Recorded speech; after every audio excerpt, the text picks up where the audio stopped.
Hello everyone, welcome to my channel Pallavi Pathshala. So this channel is for those who are preparing for NTA UGC NET. So guys, आज इसके पहले मैंने 2018 के WBSET के questions को deal कर दिया है। 2018 के सारे क्वेश्चंस को मैंने डील कर दिया है। आज मैं 2020 का क्वेश्चन स्टार्ट करूँगी। ओके, जिन लोगों ने मैंने 2018 के आंसर की और क्वेश्चन दोनों को मैंने अपने ऐप पल्लवी पाठशाला ऐप पे डाउनलोड अपलोड कर दिया। You can download it from there. 2020 भी करवाने के बाद मैं अपलोड कर दूंगी इफ एनीवन नीड इट। और बाकी जिन लोगों ने चैनल को सब्सक्राइब नहीं किया प्लीज सब्सक्राइब कर लो। नीचे टेलीग्राम का लिंक दिया हुआ है, टेलीग्राम भी ज्वाइन कर सकते हो फॉर डेली अपडेट्स, जो भी अपडेट्स मैं देती रहती हूँ। एंड अपने दोस्तों के साथ शेयर करो if you like the content. उन्हें भी बताओ, दे शुड नो कि फ्री में भी कंटेंट्स अवेलेबल हैं, everything is available in free. So उन्हें भी शेयर करो। तो चलो बिना लेट किए हुए क्लास स्टार्ट करते हैं। ओके,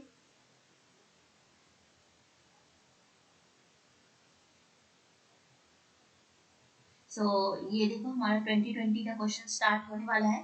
सब्जेक्ट कोड 11 है एजुकेशन का। ठीक है,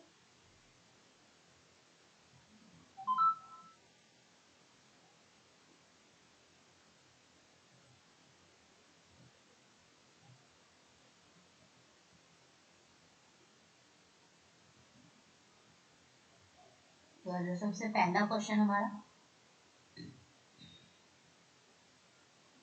अगर बात करें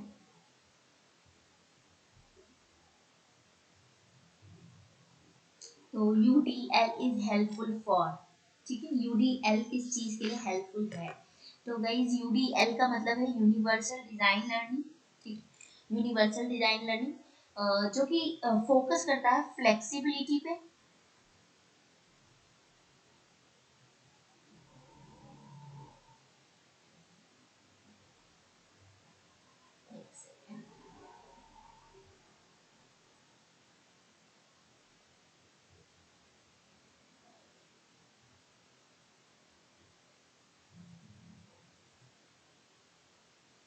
अडेप्टिबिलिटी पे।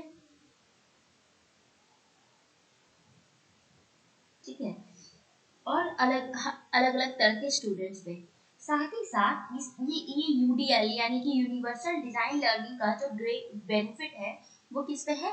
लर्नर पे है। Benefits with learning and attention issues.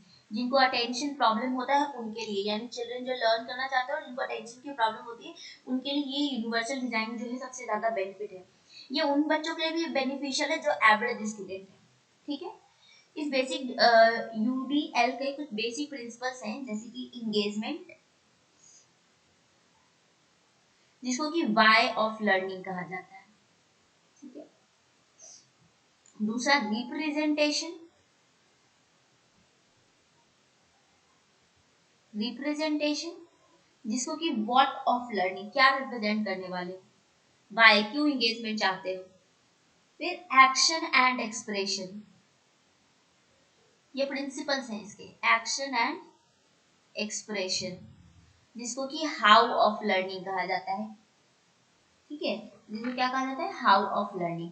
तो ये UDL है, यूनिवर्सल डिजाइन लर्निंग। इसका आंसर क्या है? Children with learning and attention problem. इसका UDL का जो बेनिफिट है वो मोस्टली इसी के लिए है जो children with learning and attention issues से जो फेस करें, बट ये एवरेज स्टूडेंट के लिए भी एप्लीकेबल है। ओके, तो चलो नेक्स्ट क्वेश्चन चलते हैं। पूछा who is not quality gurus among the following, कौन नहीं है? डेविंग, सुहाग, प्रहलाद और जैन। तो बिल्कुल ये तीनों हैं। ये तीनों के अलग अलग अपने अपने कीवर्ड्स हैं। तो गाइज ये मैंने यूनिट 9, जिसने भी नहीं देखा, मैंने A to Z कॉन्सेप्ट को बहुत डिटेल में बहुत अच्छे से बताया, जरूर देखो। ये AD जैन नहीं है हमारे क्वालिटी गुरु। ठीक है, अब नेक्स्ट पूछा which of the following is not an use of ICT for evaluation. Evaluation के लिए ICT का यूज नहीं है। Preparing test item, administering test, scoring subjective test या disseminating examination result.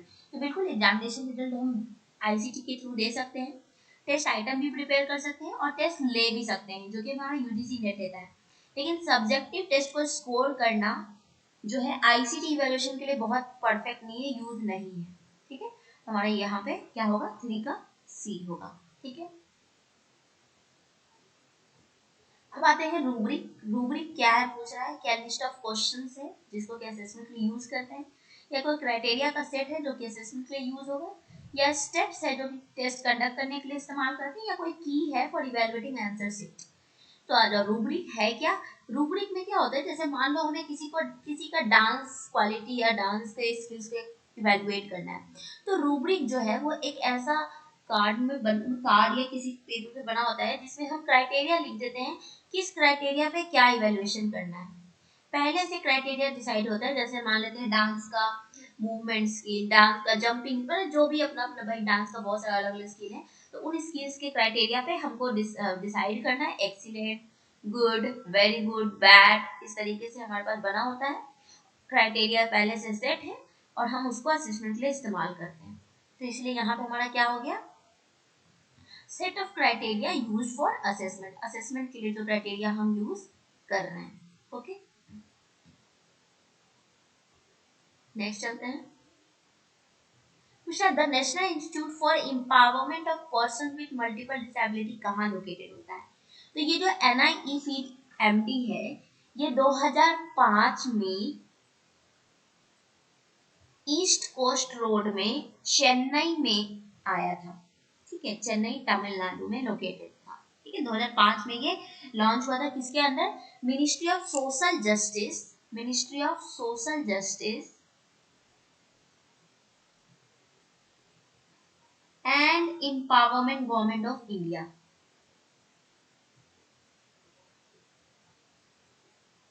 Government of India. ठीक है, उनके द्वारा ये आया था। इसका काम क्या है, तो ये सर्विसेज देती है उन पर्संस को जो कि मल्टीपल डिसेबिलिटी से अफेक्टेड है। ठीक है, तो ध्यान रखना, चेन्नई में आई थी, 2005 में आई थी, जो किसके थ्रू आई थी, तो government ministry of social justice and empowerment, government of India. ठीक है,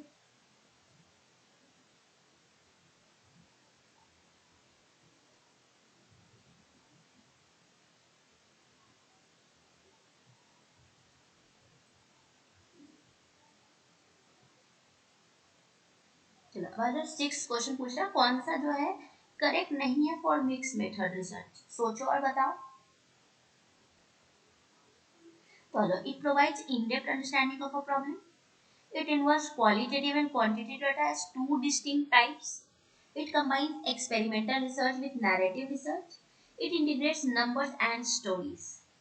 तो आ जाओ, मिक्स मेथड का मतलब क्या है, जहाँ पे क्वालिटेटिव और क्वांटिटेटिव को दोनों को इस्तेमाल करते हैं, तो जिससे कि हमारा इन डेप्थ अंडरस्टैंडिंग हो सके। ठीक है, तो यहाँ पर हमारा देखो, इन डेप्थ अंडरस्टैंडिंग का प्रॉब्लम सही है। एक्सपेरिमेंटल और नैरेटिव यानी क्वांटिटेटिव और क्वालिटेटिव को कंबाइन कर रहा है, सही है। नंबर्स एंड स्टोरीज यानी क्वांटिटेटिव डाटा और क्वालिटेटिव डाटा को कंबाइन कर रहा है, ये भी सही है। अब यहाँ आ जाओ, यहाँ क्वालिटेटिव और क्वांटिटेटिव लिखा तो है, लेकिन लिखते हैं टू डिस्टिंक्ट टाइप, इन दो अलग अलग तरीके के इसके टाइप है। टू डिस्टिंक्ट, दोनों अलग अलग टू डिस्टिंक्ट टाइप को ये यूज करता है, तो यहाँ पे ये जो है हमारा गलत है। ठीक है, दो अलग अलग तरीके से यूज नहीं करता है, दो अलग अलग तरीके से। ठीक है, यहाँ पे ये होगा। अब पूछा है linguistic, logical, mathematical, spatial, musical, bodily, kinesthetic, intrapersonal, types of intelligence किसके द्वारा सजेस्ट किया गया, ये सब किसके द्वारा, गार्डनर के द्वारा, इसमें तो कुछ करना ही नहीं है। ठीक है, स्टर्नबर्ग की ट्रायड की थ्योरी है। ठीक है,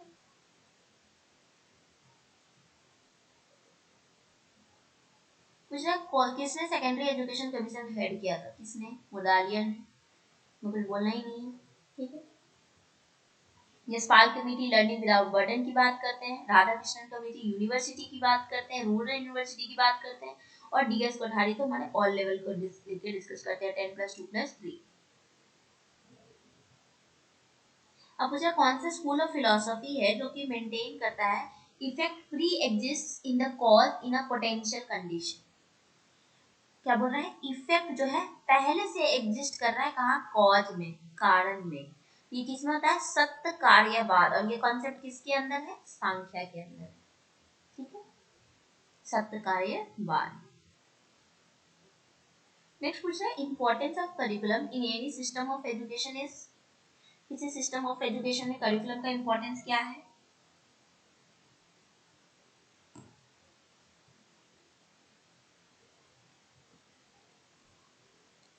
तो बिल्कुल सही, यहाँ पर सब है, स्टूडेंट को लाइफ को प्रिपेयर करना, कॉन्स्टिट्यूशन वैल्यू को करना, नॉलेज को डेवलप करना, तो यहाँ पे सारा होगा।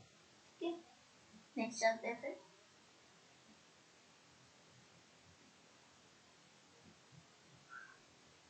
One whose educational needs are not being met by traditional educational program and who requires a special education program is referred as, यानी कह रहा है ऐसे जिनकी नीड जो ट्रेडिशनल एजुकेशन प्रोग्राम है उसमें नहीं फुलफिल हो पाती है, उनके लिए स्पेशल एजुकेशन प्रोग्राम की जरूरत है, तो वो कौन कहलाएंगे, student with special need, gifted student, exceptional student या डिसेबिलिटी। तो बिल्कुल वो हमारे लिए स्टूडेंट विद स्पेशल कहते हैं ना, child with special need, CWSN के अंदर आएगा। डिसेबिलिटी नहीं कहेंगे, गिफ्टेड भी नहीं कहेंगे, गिफ्टेड तो हमारे ट्रेडिशनल में ही रहते हैं, उनके लिए हम एक्स्ट्रा वर्क करते हैं। एक्सेप्शनल स्टूडेंट भी नहीं कहलाएंगे। ठीक है, नेक्स्ट क्वेश्चन करते हैं, प्लान द इंटरैक्शन एनालिसिस किस पे बेस्ड है, verbal and non verbal behaviour of teacher, non verbal behaviour of teacher, verbal behaviour of teacher, और verbal and non verbal behaviour of student. तो फ्लैंडर इंटरैक्शन किस पे based है, Flanders interaction जो है हमारा वो वर्बल बिहेवियर ऑफ टीचर पे बेस्ड है। इसके अंदर 10 आते हैं, टीचर स्टॉक, स्टूडेंट स्टॉक्स और साइलेंस, जो कि 10वें नंबर पे होता है। टीचर स्टॉक्स में भी दो, डायरेक्ट इनडायरेक्ट, इनडायरेक्ट डायरेक्ट, और स्टूडेंट में student of response, student of initiation.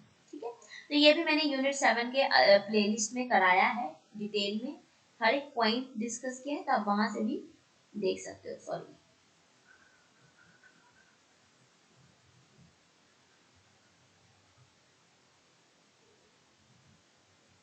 which of the following is a typical characteristic of the grounded theory research। grounded theory का typical characteristic क्या है, a culture sharing group, नहीं, high response rate from participants, ठीक है, chronology of an individual experience या theoretical sampling। ठीक है, तो यहाँ पे हमारा क्या होगा, chronology of an individual, मतलब हम grounded theory में क्या करते हैं, किसी के एक्सपीरियंसेस इन सबको हम कोडिंग करके, डिकोडिंग करके हम धीरे धीरे उसको क्रोनोलॉजी के ऑर्डर में अरेंज करने की कोशिश करते हैं ग्राउंडेड थ्योरी में। ठीक है,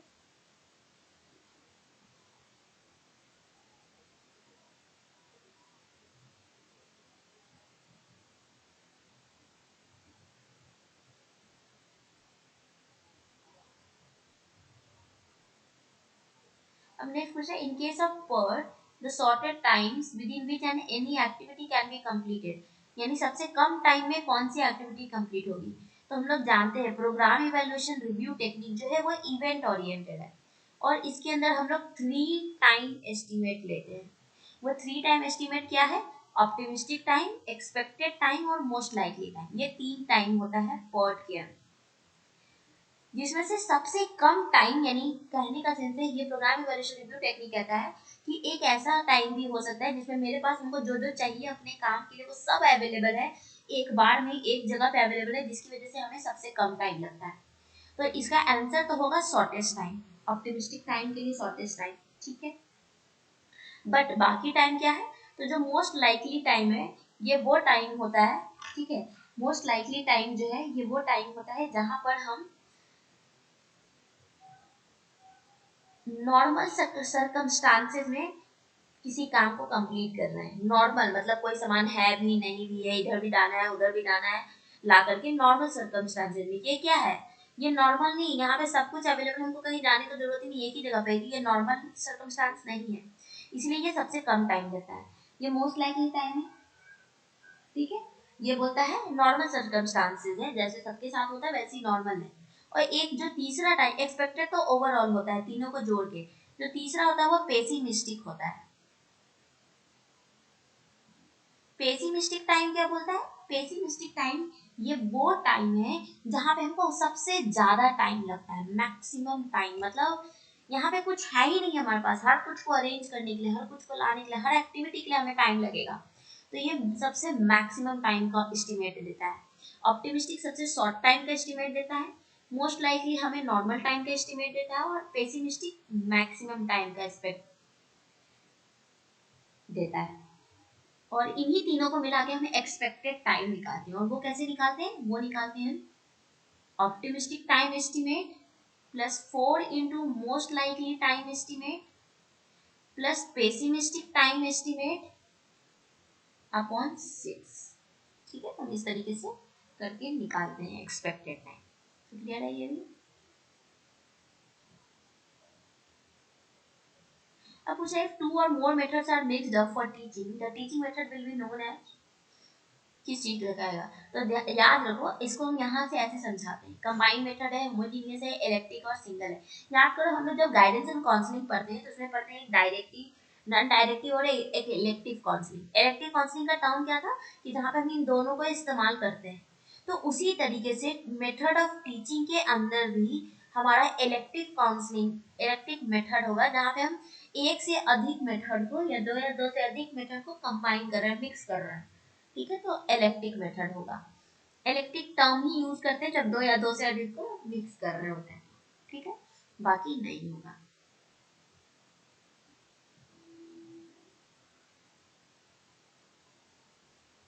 बाकी देखो, ये क्वेश्चन फिर से रिपीट हुआ, फुल फॉर्म ऑफ मूव क्या है? 2018 में भी था, 2020 में भी आया है, मासिव ओपन ऑनलाइन कोर्स। ठीक है,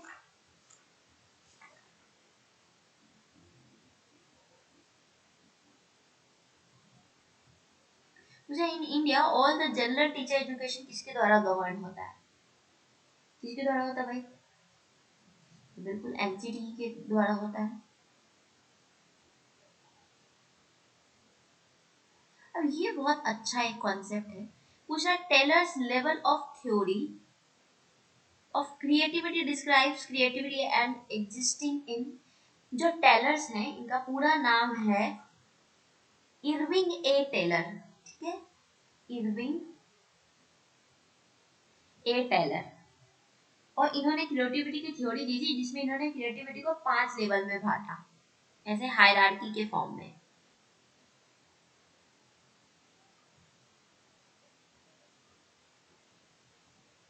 5 लेवल में, जिसमें पहला लेवल जो था उनका एक्सप्रेसिव क्रिएटिविटी का। एक्सप्रेसिव क्रिएटिविटी में वो कहते हैं कि ये जो है एडल्ट में भी पा सकता है और बच्चा में भी पाया जा सकता है। ये सबसे लोअर है।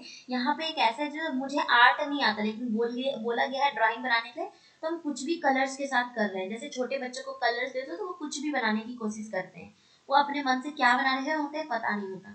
तो दैट इज एक्सप्रेसिव क्रिएटिविटी। ठीक है, यानी जिनको आर्ट के लिए ट्रेन नहीं किया गया उनके अंदर इनोसेंट क्वालिटी है, प्रिमिटिव आर्ट है। दूसरा जो है उनका है टेक्निकल क्रिएटिविटी। टेक्निकल क्रिएटिविटी को एकेडमिक क्रिएटिविटी भी कहते हैं। इसमें हम क्या करते हैं, नए जो आर्टिस्ट है वो नया स्किल और टेक्निक को यूज करने का कोशिश करता है ताकि वो प्रोफिशिएंट हो सके।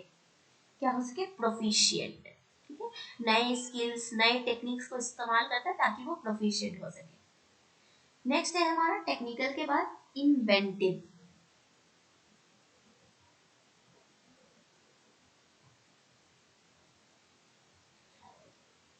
इन्वेंटिव में क्या होता है, अब यहाँ पे हमने जो यहाँ स्किल्स वगैरह सीखा है और इन्हीं स्किल्स यानी प्रायर डिजाइन को इस्तेमाल करके हम कुछ नया बनाने की कोशिश करते हैं, कुछ नया इन्वेंट करने की कोशिश करते हैं, कुछ न्यू डिजाइन बनाने की कोशिश करते हैं। ठीक है, फिर यहाँ पे हम क्रिएटिवली कंबाइन करते हैं अपनी एग्जिस्टिंग और जो नए कॉन्सेप्ट है उसको मिला के कुछ नया बनाने की कोशिश करते हैं। नेक्स्ट है इनोवेटिव।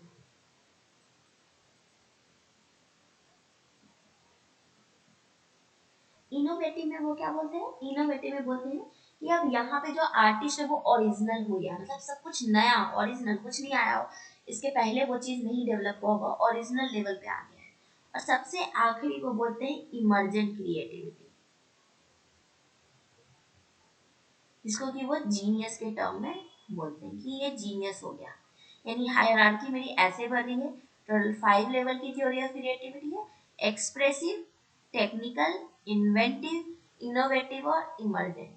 ओके, तो क्लियर है सबको?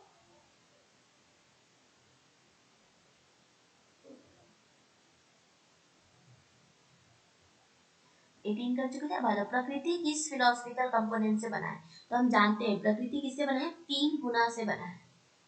अब यहाँ पे आपको सोचना है कौन सा एग्जाम्पल ऑप्शन ऐसा है जो तीनों गुना की बात कर रहा है।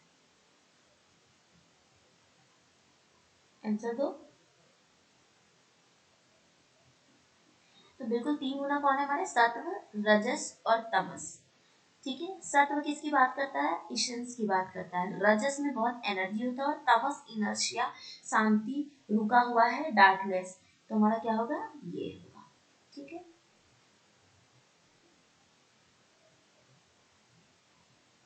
नेक्स्ट एंड लास्ट क्वेश्चन आज का पूछ रहा है, सेकेंडरी एजुकेशन कमीशन ने जो है सेकेंडरी एजुकेशन के लिए कुछ एम्स रिकमेंड किए थे, वो कौन कौन से हैं?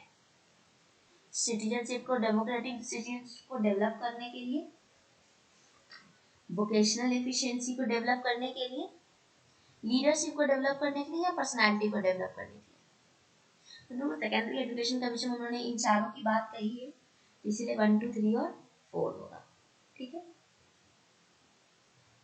हमारा 1 2 3 और 4 होगा। ओके, तो क्लियर है। And one more thing, sorry यहाँ पे मैंने क्रोनोलॉजी बोली, थियोरेटिकल सैम्पलिंग में हेल्प करता है। थियोरेटिकली सैंपल सैचुरेशन करने की कोशिश करते हैं, कोडिंग, डिकोडिंग, एक्सियल कोडिंग, ये सब करते हुए हम थियोरेटिकल ये पे पहुंचने की कोशिश करते हैं। ठीक है, तो ये हमारा है टोटल 20 क्वेश्चन मैंने डील कर दिया है। नेक्स्ट 20 भी करूंगी। एक्चुअली अभी रिकॉर्डेड इसलिए दे रही हूँ क्योंकि आप लोग एक तो लाइव नहीं आते हो, फिर उसके बाद मैं सोचती हूँ इसके पहले रिकॉर्डेड ही डाल दूँ, तो आप लोग वो भी देख लोगे। कुछ भी देखने से मतलब है। और अगर थोड़ा वॉइस में इशू होता है तो प्लीज़ मैनेज इट, क्योंकि रिकॉर्ड करके डाल रही हूँ तो थोड़ा इशू आ जाता है वॉइस में। ठीक है, सो फिर चलो फिर नेक्स्ट क्वेश्चन कल से स्टार्ट करेंगे 20 के बाद। अभी मैं वैसे तो मैंने बोला था कि पेपर 1 पेपर 2 ऐसे करेंगे, बट अभी WB सेट ही चलते हैं। ठीक है, इससे जल्दी फिनिश भी हो जाएगा। Okay, so see you everyone, good night. Please give feedback और अपने दोस्तों के साथ जरूर शेयर करो और उन्हें बताओ। अच्छा लगता है तो लाइक